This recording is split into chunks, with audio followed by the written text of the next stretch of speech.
place like JK that keeps us busy, our hands are full.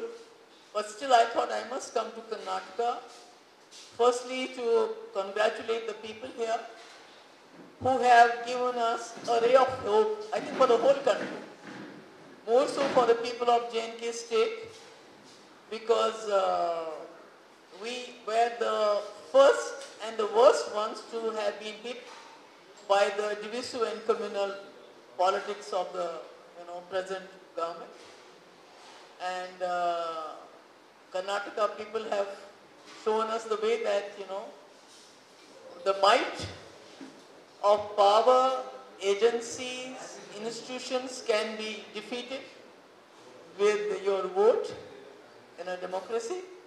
And I also thank them for bringing all the most of the opposition parties who believe in the constitution of this country, who believe in the democratic values of this country, who believe in the secular culture of this country, who above all believe in the idea of India together, and celebrate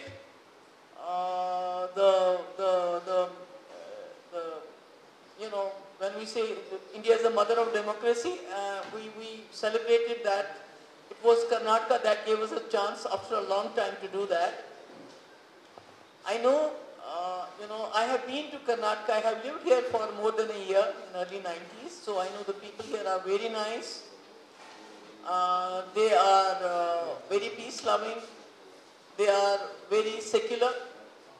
But I think for the last 5 years, a lot of hatred and communal and divisive politics has been, played here, which has must have caused a lot of, wounds on the secular fabric of this place. So I am sure that the Congress government, along with Mr. Sitaramayya ji and Shivkumar ji, along with their, colleagues, both in the cabinet as well as the legislature, will be able to heal the wounds that have been inflicted during the last 5 years.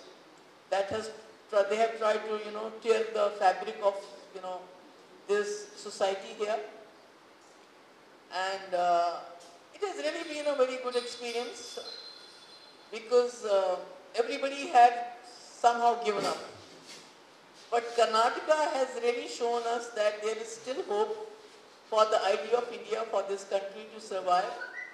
And we, the people of Jammu and Kashmir, we needed it more than anybody else because we were, we became the first victims of this fascist forces. We were, despite, Jammu Kashmir being a Muslim majority state, and despite all odds, having taken a decision to align with the idea of India when the whole subcontinent was burning with communal fires, which were, supported not only by Muslim groups who wanted a Muslim country, but also with Hindu groups, Hindu Mahasabha and so, we see their, offsprings now, who wanted a Hindu Rashtra at that point of time. But at that point of time, Jammu Kashmir, a Muslim majority state, decided to align with the idea of India, decided to align with a democratic India, with a secular India, with this hope that our identity, our rights, our life with dignity will be safeguarded here within the Union of India. And that was done, rightly so. And we were given a special status, which was the best example of cooperative federalism if you see it anywhere, not only within the country, within the world. I mean, Jammu Kashmir, a Muslim majority state, became the soul of Indian nationhood. And, but unfortunately, with the onslaught of this BJP government, 2019, we saw that the state was dismantled, it was dismembered, it was disempowered, and unfortunately, the whole country for a few which I don't want to name, because then we will have a prime time debate tonight on the anti-national, character of those parties who supported, 370, Article 370 at that point of time and were opposing its, illegal, unconstitutional scrapping abrogation. So I think, the goose has come home to roost. What we saw happening in Delhi, we saw it, coming. Most of the institutions, be it the executive, be it the judiciary, be it the media, they have been, unfortunately, they have been, subverted, subjugated. And what we saw in Delhi was overruling of the Supreme Court orders as far as, giving powers to the Delhi government, the elected government, regarding the transfer and posting of the officers. So what happened to us in 2019 when we were disempowered, government was disempowered, people were disempowered, everybody thought, it's a Muslim majority state and, since BJP is against Muslims and it's going to be, maybe it brings a solution to the Kashmir issue, Kashmir problem. But it's not happening that way. Rather, the Kashmir problem has been complicated. It is the most militarized place in the world, and what we are going through, you just can't imagine. You can't imagine the kind of surveillance, the kind of, searches, the kind of friskings, the kind of, ED and CBI and NIA and SIA and SUI, all the, all these, whatever these agencies, every day harassing people in the name of security. But what has happened in Delhi should be a wake-up call for everybody. 2019 should have been a wake-up call. But unfortunately it was not. But what happened yesterday, it should be a wake-up call for everybody. Because it seems that BJP government is not going to leave any opposition government in the country where they can't, hijack the government after being, elected morally, legally.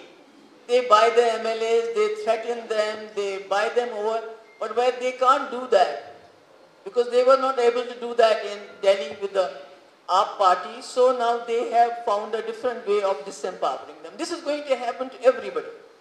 Everybody who is staying aloof, who is maybe out of opportunism or being scared of the agencies, they are keeping away. They are not, wanting to be seen as a part of opposition who came together yesterday. So this is a wake-up call for everybody, and I hope everybody wakes up and, tastes the coffee, smells the coffee. Because what started with JNK is slowly and steadily, going around the whole country, and it's going to, increase its pace once the elections get nearer. And but Karnataka has given me a hope, and I hope the people of this country, they are almost 60% who have voted against BJP.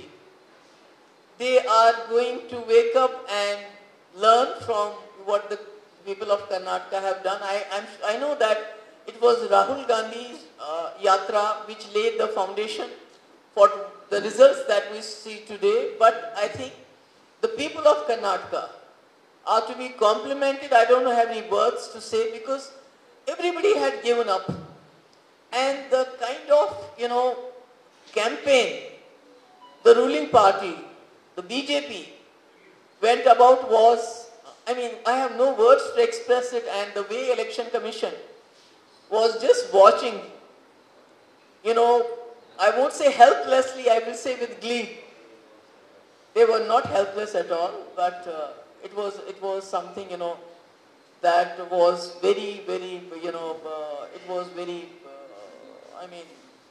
I don't know, one got scared to see how, everybody, including right from the Prime Minister up to the, lower rung, were using religion and everything. But hats off to the people of Karnataka.